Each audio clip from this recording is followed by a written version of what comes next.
Fala, meu amigo concurseiro, fala, minha amiga concurseira, professora Dayana na área, e hoje nós finalizaremos o nosso PNDH3. Trataremos agora do eixo 6, que fala sobre a memória e verdade. E aí, o que seria essa memória e verdade? Então, acompanha comigo aqui na tela que a gente já vai descobrir. Eixo orientador 6, direito à memória e à verdade. Primeira coisa que nós precisamos saber é que será composto por 3 diretrizes. A diretriz 23 diz o seguinte: reconhecimento da memória e da verdade como direito humano, da cidadania e dever do Estado. Diretriz 24, preservação da memória histórica e construção pública da verdade. Diretriz 25, modernização da legislação relacionada com a promoção do direito à memória e à verdade, fortalecendo a democracia. Vamos lá, primeira coisa que a gente precisa entender sobre o que seria essa memória e verdade, do que isso trata. Primeiramente, meu aluno, você deve saber que o direito à memória e à verdade está se referindo à época do regime, ok? Regime militar, também conhecido como ditadura militar, ok? Ditadura militar. Você irá encontrar esse termo diversas vezes ao longo aí do eixo 6, tá bom? Então, o que é que se trata exatamente essa memória, essa verdade? Essa memória, essa verdade, ela vai trazer tudo o que aconteceu aí na época do regime militar e vai buscar reconstruir esses momentos históricos para que eles não voltem a acontecer na nossa sociedade. Então, o ponto principal do eixo 6 é o seguinte ponto. Ele vai dizer que a memória, certo? Olha só, a memória deve ser trazida para que não aconteça, certo? Para que não aconteça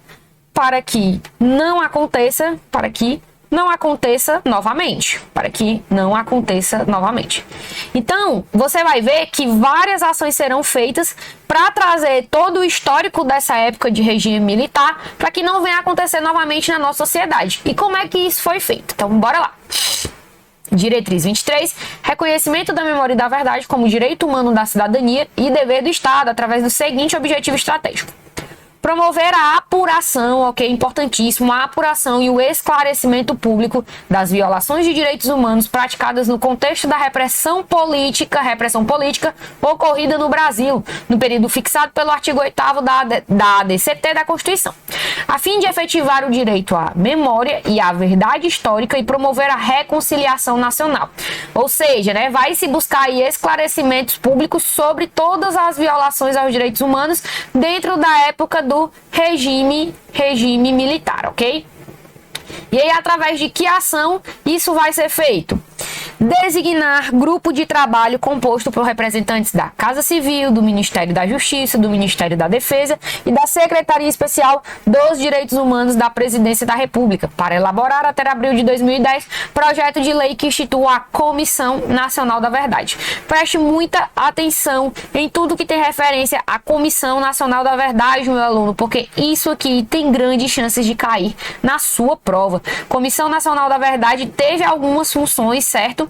Dentro dessa busca à memória e à verdade. E eu trouxe aqui as mais importantes para você ver. Comissão Nacional da Verdade, né, a CNV, com o objetivo de promover o maior intercâmbio de informações e a proteção mais eficiente dos direitos humanos, a Comissão Nacional da Verdade estabelecerá a coordenação de várias atividades a serem desenvolvidas. E que atividades são essas? Vamos lá. Uma delas, e muito importante, promover, com base em seus informes, a reconstrução da história dos casos de violação de direitos humanos, bem como a assistência às vítimas de tais violações. Então, vamos lá. Para trazer essa memória para a nossa sociedade, para que todos saibam o que aconteceu naquela época, a Comissão Nacional da Verdade, ela instituiu a reconstrução dessa história. Então, foi reconstruída a história de vários presos políticos. Esse termo vocês irão escutar muito, ok? Presos políticos. E aí buscou-se reconstruir a história dessas pessoas, em todas elas que tiveram seus direitos humanos violados de alguma forma. Além disso, a comissão também veio para prestar, olha só, assistência às vítimas dessas violações, ou seja, todas aquelas pessoas que tiveram seus direitos humanos violados na época do regime militar foram assistenciados pela Comissão Nacional da Verdade, ok? Temos também promover, com base no acesso às informações, os meios e recursos necessários para a localização e identificação de corpos e restos mortais de desaparecidos políticos. Olha só os desaparecidos políticos aqui que eu acabei de citar. Outro ponto importante é que muitas pessoas, desde a época do regime militar, ficaram aí desaparecidas, né? Até dias atrás, até meses atrás, não se sabiam o paradeiro dessas pessoas. E a comissão, ela veio intensificar essa busca pelos restos mortais dessas pessoas, dessas vítimas da época do regime militar, para trazer, inclusive, aí, alento às suas famílias, né? Para que as suas famílias possam saber realmente o seu paradeiro, se eles realmente estão mortos, porque alguns presos políticos foram exilados do nosso país e acabaram que não conseguiram voltar. Então ficava aquela dúvida para a família do cara: será que ele tá morto? Será que ele tá vivo? Será que ele tá comendo? E a Comissão Nacional da Verdade, ela instituiu essa busca, né? A busca pelos corpos e pelos restos mortais, já que já faz muito tempo desde que isso aconteceu, dos desaparecidos políticos, ok? Além disso, identificar e tornar públicas as estruturas utilizadas para a prática de violações de direitos humanos, suas ramificações nos diversos aparelhos do Estado e em outras instâncias da sociedade. Ou seja, também buscou se tornar público os locais, ok? As estruturas nada mais são do que os locais que foram utilizados para a prática de violações dos direitos humanos, ou seja, todos os órgãos públicos, digamos assim, que acabaram virando espaço de tortura das pessoas, né, na época do regime militar. Então veio-se aí identificar que espaços foram esses e tornar esses espaços públicos, ou seja, falar para todo mundo que foi realizado lá, trazer a memória daquele local, fazer inclusive aquele local de museu, de centro histórico, para que toda a população tenha conhecimento do que aconteceu nessa época. A Comissão Nacional da Verdade deverá apresentar anualmente relatório circunstanciado que exponha as atividades realizadas e as respectivas conclusões com base em informações colhidas ou recebidas em decorrência do exercício de suas atribuições. Então vamos lá, todo ano, ok? Anualmente é necessário que seja colocado aí um relatório, seja apresentado, né, um relatório. Nesse relatório deve conter todas as ações, ok? Anota aí todas as ações feitas pela Comissão Nacional da Verdade. Que ações são essas? Olha só. Tudo que ele conseguiu, tudo que a comissão tiver conseguido reconstruir, ela tem que apresentar nesse relatório. Todos os restos mortais, os corpos encontrados que ela encontrar, tem que colocar nos relatórios. Todas as vítimas que ela assistenciou, tem que colocar no relatório. E todo ano esse relatório deve ser apresentado. Por que que existe esse relatório? Por que que ele é fundamental? Como a comissão ela foi instituída através aí do governo federal para buscar, né, essas situações, o governo federal ele precisa ter um controle do que realmente está sendo feito, do que está acontecendo dentro dessa comissão. E por isso que a comissão tem que apresentar anualmente esse relatório, ok? Muito importante esse relatório, você precisa saber que é anualmente. As bancas adoram cobrar esse tipo de prazo, ok?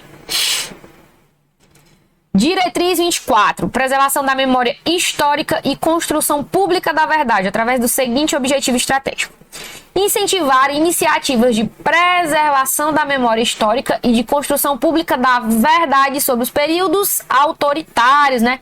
Períodos de regime autoritários aí na época dos militares. Disponibilizar linhas de financiamento para a criação de centros de memória sobre a repressão política em todos os estados, com projetos de valorização da história cultural e de socialização do conhecimento por diversos meios de difusão. Olha só, foram disponibilizadas, né, linhas de financiamento, ok? Linhas financeiras para a criação de centros de memória sobre a repressão política, né?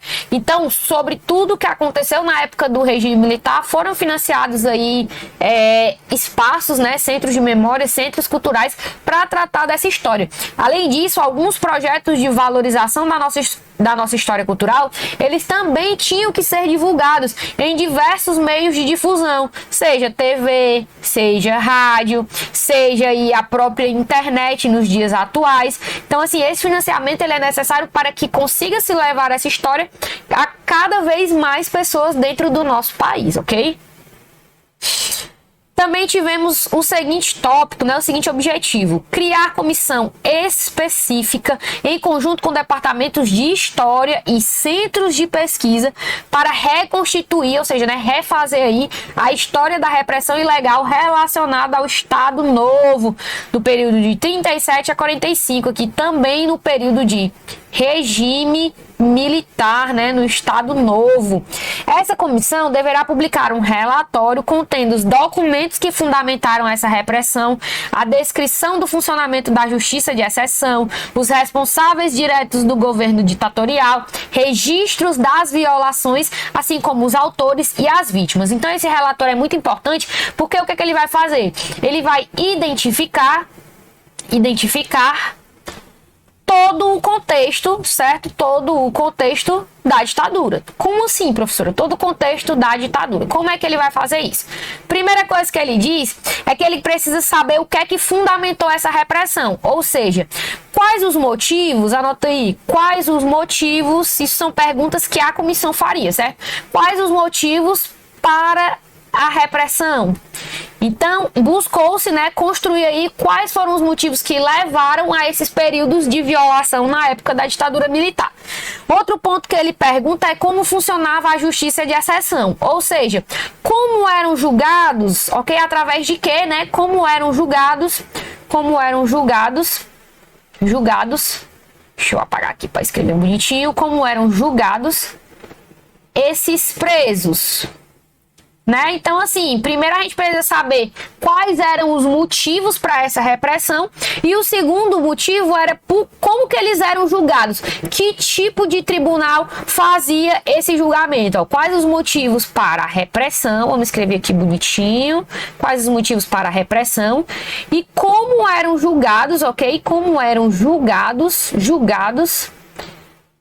esses presos, ou seja, que tipo de lei era aplicada nessa época, né? Então, o relatório ele buscava trazer tudo isso. Além disso, quem eram os responsáveis por esse julgamento? Quem eram os responsáveis, ok? Responsáveis pelo julgamento nessa época de regime militar? Quem era que fazia esse julgamento? E outro ponto eram os registros das violações, ou seja, quais violações foram feitas, né? Foram feitas aos direitos humanos nessa época. Além disso, um dos principais, né, que eram os autores dessas violações e quem seriam as vítimas dessas violações. Então, essa comissão específica, junto com esse departamento de história, eles foram buscar tudo isso aqui, ó, para esclarecer da maneira mais limpa possível tudo o que aconteceu na época ditatorial, né, na época aí do regime militar, ok?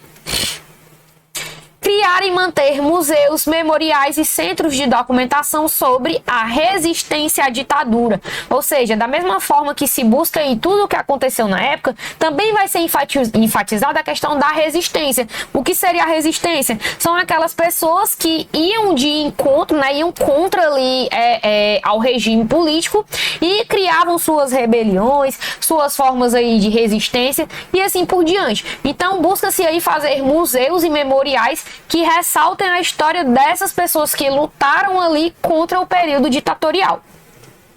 Apoiar técnica e financeiramente, criação de observatórios do direito à memória e à verdade nas universidades e em organizações da sociedade civil. Ou seja, busca-se sempre manter espaços que tratem dessa história da memória e que tragam a verdade sobre o período aí da ditadura militar. Inclusive na época inclusive no local, né, que existe aí um fluxo muito grande de pessoas, que são as universidades e algumas organizações da própria sociedade civil.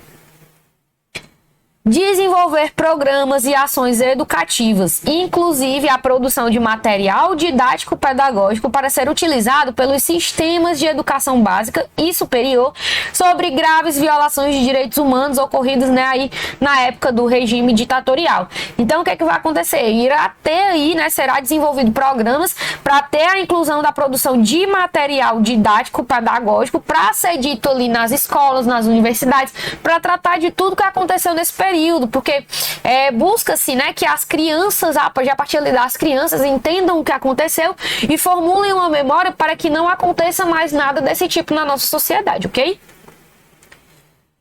Diretriz 25. Modernização da legislação relacionada com promoção do direito à memória e à verdade, fortalecendo a democracia, através do seguinte objetivo estratégico: suprimir do ordenamento jurídico brasileiro eventuais normas remanescentes, ou seja, normas que sobraram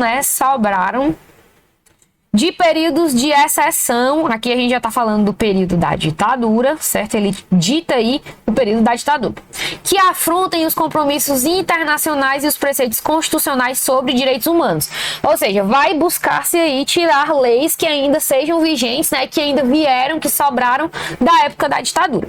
E como é que isso pode ser feito? Primeiro, propor e articular o reconhecimento do status constitucional de instrumentos internacionais de direitos humanos novos ou já existentes, mas que ainda não foram ratificados.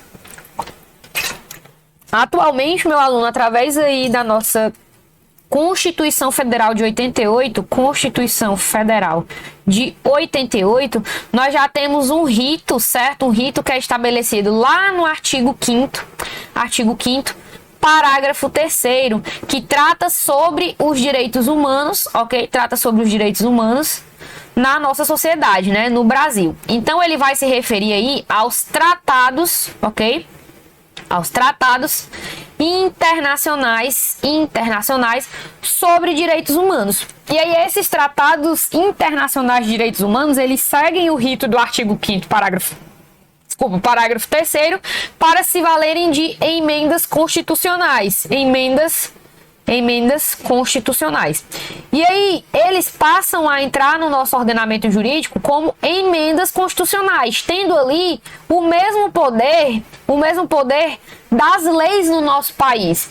Então, já se tem, né, atualmente esse status constitucional dos instrumentos internacionais de direitos humanos. Tanto os novos, quanto tem também aqueles que já existiam, mas não tinham sido ratificados. Através do rito lá do artigo 5º, parágrafo 3º, eles entram como emendas constitucionais na nossa pirâmide aí de direitos, né, dentro do nosso país. Além disso, acompanhar e monitorar a tramitação judicial dos processos de responsabilização civil sobre casos que envolvam graves violações de direitos humanos praticados aí no período do regime militar. A responsabilização civil nada mais é do que você julgar aquelas pessoas que cometeram tais atos de violação, ok? Então, busca-se aí no eixo 6, né, trazer a responsabilização dessas pessoas. E aí nós temos aqui alguns tópicos importantes para tratar, ok? Primeiro, parágrafo único, né, que diz que o PNDH seria implementado, além dos responsáveis neles indicados, ou seja, todas as secretarias, os ministérios, a presidência, vai envolver outros órgãos federais que tenham relação com os temas. Nós já vimos que um órgão federal que pode entrar são as universidades, né? As universidades aí fazem parte desse momento de construção histórica, ok?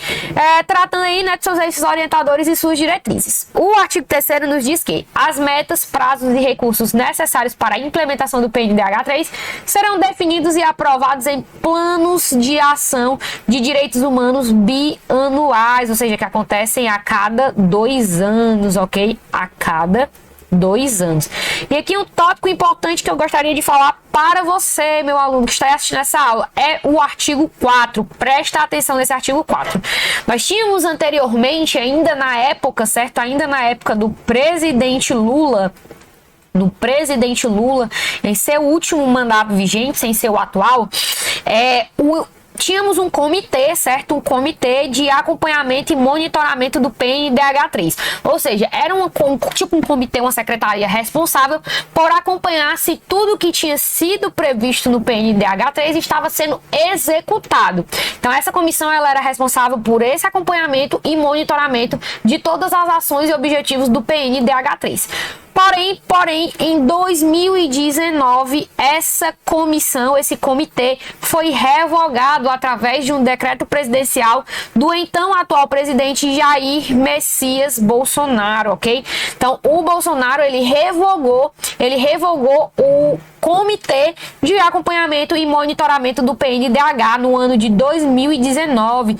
Então, você precisa saber disso, meu aluno, porque como é algo recente, pode-se sim cair em prova. Então, quando se falar do Comitê de Acompanhamento e Monitoramento do PNDH, tem-se que ele foi revogado no ano de 2019 no governo de Jair Messias Bolsonaro, ok?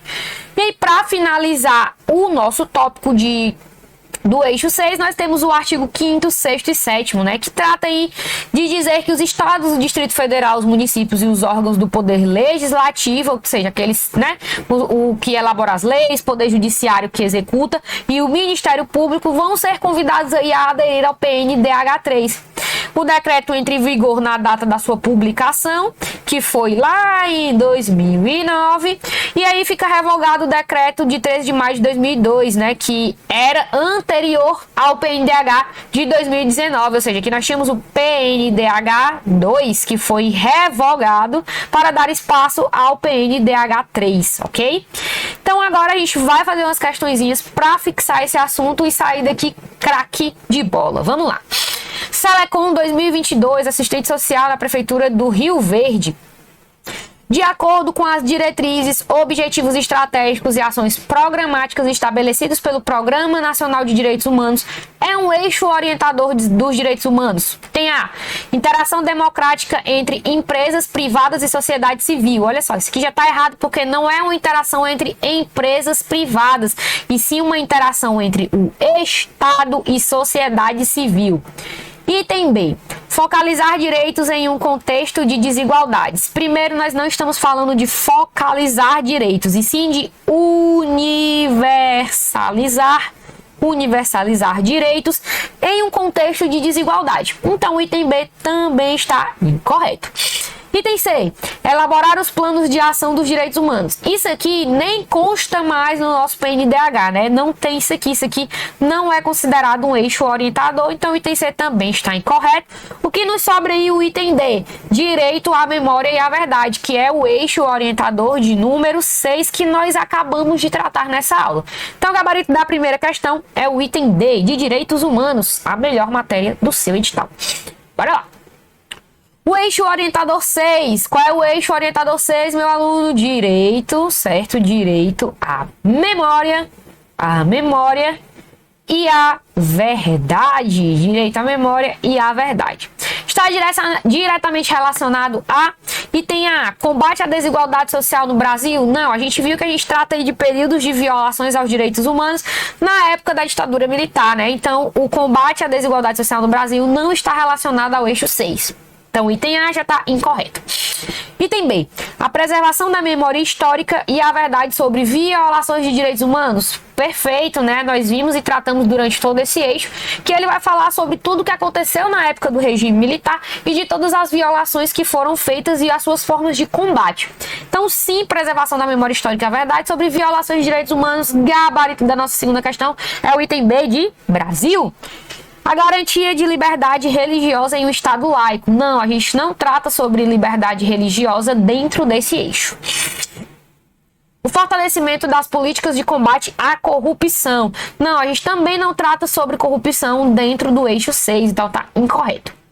E tem a promoção da igualdade de gênero no mercado de trabalho. Também não, isso foi assunto que nós já vimos em outro eixo anterior, né, ali que tratava de desenvolvimento e direitos humanos. Então, o gabarito da nossa segunda questão, novamente, item B de Brasil. Terceira questão. Qual foi uma das principais ações propostas pelo PNDH3 no campo da memória e da verdade? Isso aqui é importantíssimo, meu aluno. A gente já sabe que o principal dentro desse eixo foi a criação da comissão, ok? Comissão Nacional da Verdade, Comissão Nacional da Verdade, ok? Então vamos lá. Item A: revisar os currículos escolares para excluir conteúdos históricos relacionados a períodos autoritários. Completamente errado, né? Nós buscamos aí, nós como Estado, digamos assim, buscamos na verdade incluir, certo? Incluir conteúdos históricos relacionados a esses períodos autoritários. Item B: criar o Programa Nacional de Preservação de Documentos da Ditadura. Não, a gente não vai ter aí a criação de programa nacional. Nós vamos ter alguns centros, né? Centros que tratem dessa documentação aí referente ao período da ditadura, mas não é um programa nacional, não. Item C: instituir a Comissão Nacional da Verdade para investigar violações de direitos humanos no período da ditadura militar. Perfeitíssimo, né? Tem-se como objetivo aí principal, a principal ação para esse campo da memória da verdade foi a instituição da Comissão Nacional da Verdade para investigar todas essas violações aos direitos humanos na época do período de ditadura militar. Então, gabarito aí é o nosso item C de caveira total. Item D: promover a anistia irrestrita para todos os envolvidos dos regimes autoritários. Não. O que é a anistia? A anistia, meu aluno, é uma forma de perdão, ok? É uma forma de perdão dada pelo nosso presidente da República a alguns crimes. Porém, não se deu anistia irrestrita, ou seja, para todos, né, os envolvidos, não. Ainda está sendo analisado quem será inocentado, quem não será inocentado, ok? Então, o item D está incorreto por este motivo. Item E era ampliar o sigilo eterno de documentos oficiais sensíveis do governo. Não, né? A gente não trata desse sigilo eterno aí. Não é uma ação principal do nosso eixo C. Então, gabarito da terceira questão, item C de caveira total. Nossa quarta e última questão para finalizar esse bloco, nós temos que: qual a importância do resgate da memória histórica segundo o eixo Memória e Verdade do PNDH 3? Item A: consolidar uma visão oficial única sobre o passado político no Brasil? Não, ele não busca essa consolidação de uma visão única. Ele traz o que aconteceu para que as pessoas possam formular aí os seus próprios pensamentos, ok? Então o item A está incorreto. Item B: reduzir a carga de conteúdos históricos abordados em currículos escolares? Não, não se fala sobre isso. Nunca se fala sobre reduzir, mas sempre sobre aumentar, sobre incluir o que aconteceu nessa época aí dentro da grade escolar, ok? Então, item B também está incorreto. Item C: contribuir para a reconciliação nacional e a não repetição de graves violações de direitos humanos. Perfeito, né? Item C aqui é o nosso gabarito. Lembra que eu falei para você que um dos pontos principais do eixo 6 é a não repetição de graves violações aos direitos humanos, como aconteceu na época do regime ditatorial. Então, o gabarito da nossa quarta questão é o item C de caveira total. Entender. Restringir o acesso a documentos históricos por motivos de segurança nacional? Muito pelo contrário, esse acesso ele foi disponibilizado a todas as pessoas para que elas possam ver o que aconteceu e tirar aí as suas próprias conclusões. Então, restringir está incorreto. Item E: fomentar estudos acadêmicos desvinculados de compromissos políticos e culturais ou sociais, né? É erradíssimo, porque eles não são desvinculados, muito pelo contrário, eles são vinculados a esses compromissos políticos e sociais. Então, o item E também está incorreto. Mais uma vez, gabarito da nossa questão é o item C de caveira total. Nós ficamos por aqui, finalizamos todo o nosso PNDH, tratando aí de pontos importantes para a sua prova, pontos que podem cair e pontos que já, inclusive, caíram em provas recentes. Nós ficamos por aqui e até a próxima.